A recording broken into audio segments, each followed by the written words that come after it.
मेराज की रात जब नबी पाक से रब करीम ने कहा कि बोलो महबूब क्या चाहिए, किसी कमजोर रवायत में भी नहीं मिलेगा कि नबी पाक ने कहा अल्लाह फातिमा के लिए कुछ दे, अल्लाह हसन हुसैन के लिए कुछ दे। उम्मती भूल जाता है, इसे ख्याल ही नहीं आता, ये सोचता है कैसे हुजूर की फरमाबरदारी करूं।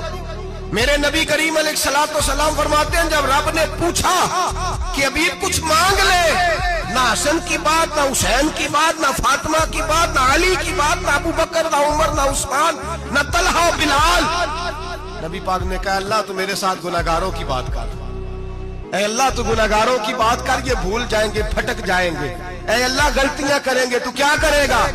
तो रब करीम ने कहा महबूब मैं तेरे साथ वादा करता हूं तेरी आधी उम्मत बगैर हिसाब किताब जन्नत में दाखिल कर दूंगा।